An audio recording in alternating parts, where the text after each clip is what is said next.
Golf Central on YouTube is brought to you by the new elite family of woods and irons from Callaway.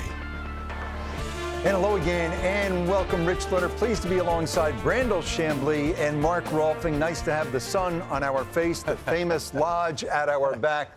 So good, Brandel, to be at Bay Hill. And nice to pay homage to arguably, maybe inarguably, the most important man to professional golf, at least on the men's tour, and certainly here in the United States. It's always good to come back here. But I always look at this stretch of golf, this Florida stretch, and in particular this week and going to the Players next week, as a time to get back to the basics for the best players in the world, to find fairways, to find greens. You know, the West Coast certainly has its charms.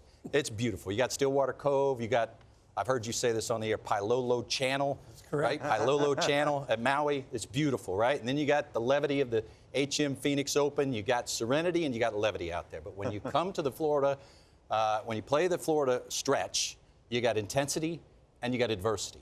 And it is these type of golf courses that I think could organically bring the game back more like people want to see it. So you look at just how difficult this particular golf course has played, non-majors, but you know, the majors generally are towards the top in difficulty. But in 2022, this was a golf course that averaged for the best players in the world right at 74, 73.8. In 2020, it averaged over 74.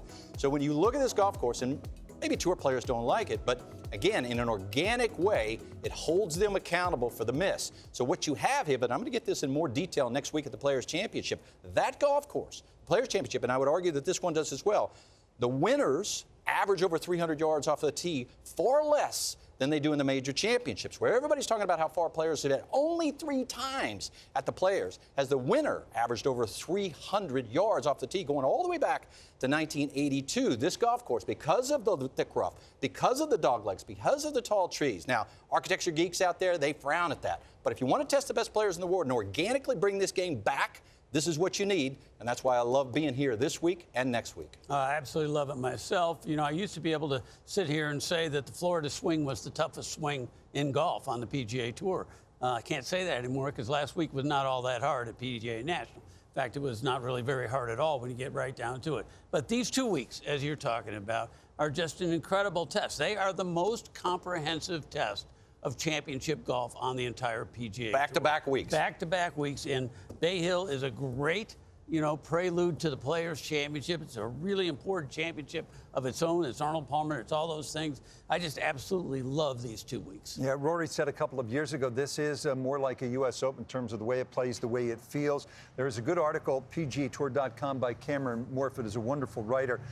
He quotes Will Zalatoris saying, players joke how the week gets harder and harder, and we think it's going to be that way over the next 5 days. By Sunday, Arnie's smiling from heaven, watching the carnage. It wasn't that way last year. We'll have more on that. But certainly 2 years ago it was. Top 8 in the world are here. And how about 45 of the top 50 in the official world golf rankings? Scheffler's won 2 of the last 3 at Bay Hill.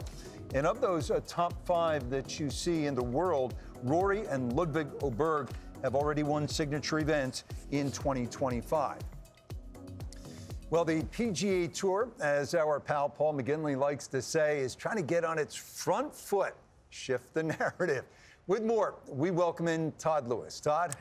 Well, Rich, today, Commissioner Jay Monahan of the PGA Tour addressed the media since that important White House meeting between him, Donald Trump, Yasser Al-Rumayyan, who is, of course, the governor of the Public Investment Fund of Saudi Arabia. Also in the room, player directors for the PGA Tour, Tiger Woods and Adam Scott. Now, Monahan was consistent, as he has always been throughout these negotiations. He said he did not want to reveal anything from the meeting. He did not want to negotiate in public, but he did say it was a positive meeting. He was actually pressed today, addressing the media in regards to LIV players. Has he talked to LIV players that want to come over to play on the PGA Tour? And he said because of the ongoing negotiations, he did not want to elaborate on that. But he did say that according to the Tour's research, 70% of the fans that they polled want a reunification in the game of golf.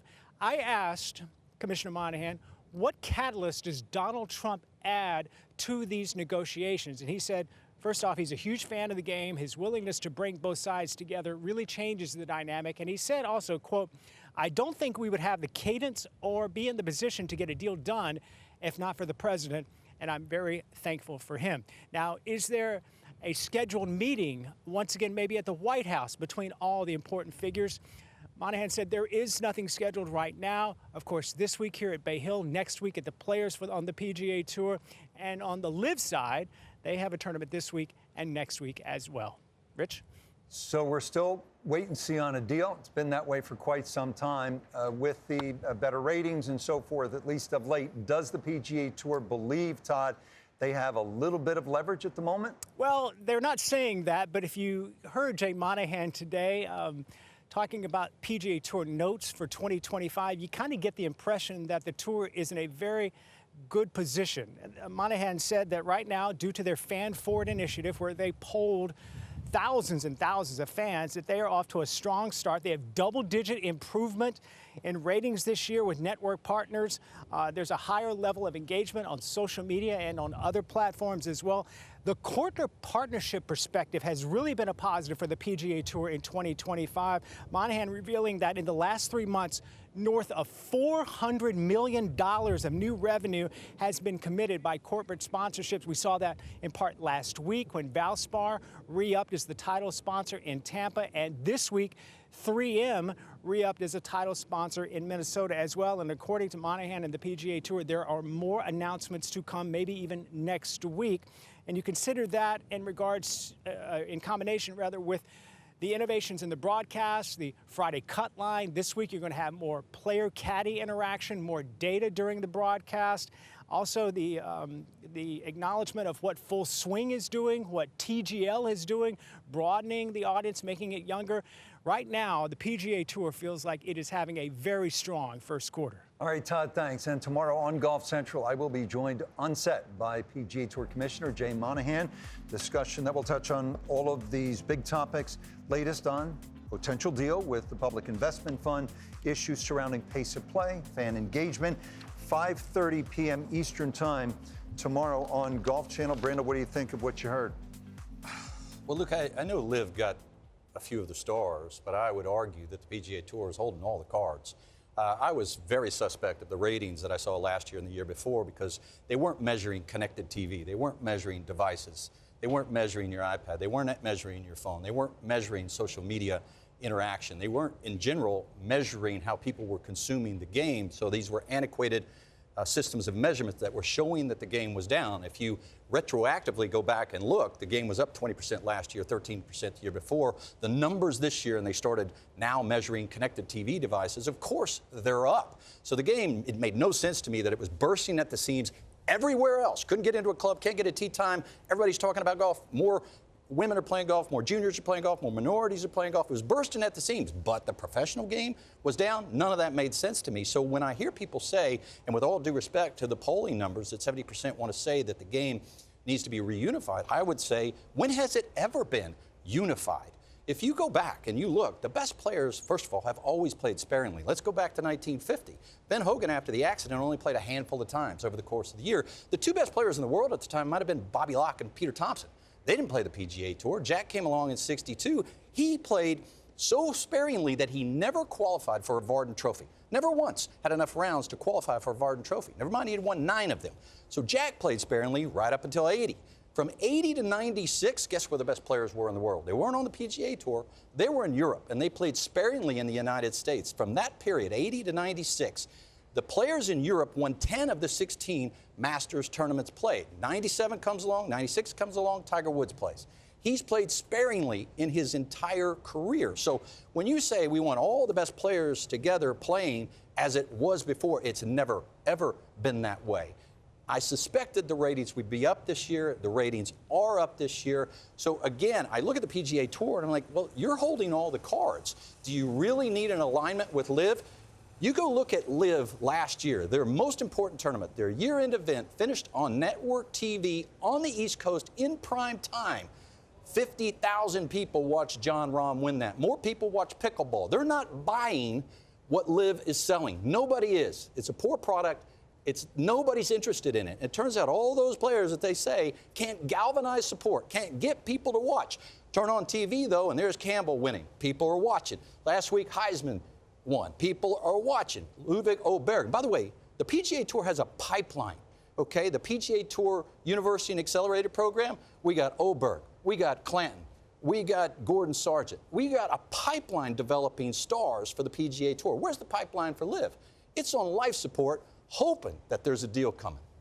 I'm with you on the PGA Tour having the momentum. There's no doubt about it.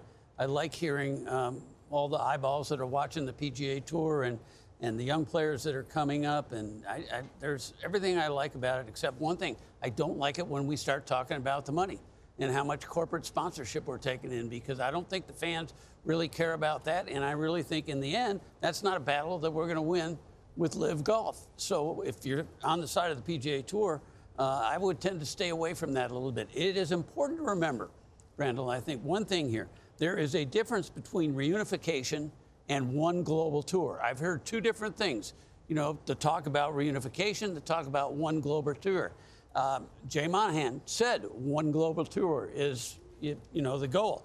I'm not sure that's possible, frankly, but I think reunification with some different elements that are involved in it and coordination and working together, I think is possible. So I'm way more for reunification than I am setting this lofty goal of one tour, because I don't think it would happen. If the PGA Tour, as you say, is holding all the cards, then why do you suspect they're still involved with a public investment fund? Is it potentially that this is a deal that the president, who's long had a strong alliance with Saudi Arabia, wants maybe even more than the PGA Tour? Is it also possible they're still fearful of the public investment fund, which has unlimited money, might still poach some of the top stars on this tour? To quiet the critics, and the critics are everywhere, especially if you're on social media. Everybody wants to complain and talk about how bad the tour is. In general, well, not in general, people only watch sport when it matters. You're going to give your time up?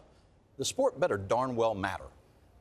The PGA Tour matters. Historically speaking, it matters. We talk about Tiger chasing down Jack Nicklaus. We talk about Tiger Woods tied with Sam Snead. We talk about the possibility of Scottie Scheffler ascending up and encroaching on that #1 spot most weeks. Obviously, Tiger's going to hold it all to himself, but can he chase down Greg Norman? We talk about all of those things because from a historical context, they matter.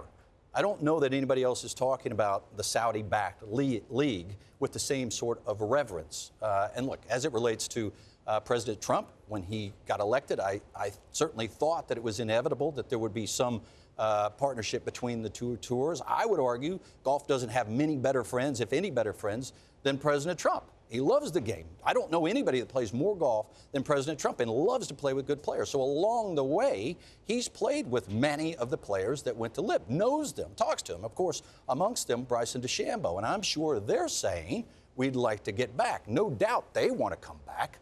No doubt they do, because you know what they don't get? They don't get talked about, they don't get watched, they don't get looked at, except for 4 times a year. I think he'd like to have an event back at Doral, which he now owns. It was a heck of a golf course for the PGA Tour. Many years. Up next, Xander Schauffele is back, 2-time major winner from 2024, healthy again. Todd Lewis with a report, Rolf and Brandel with continuing analysis.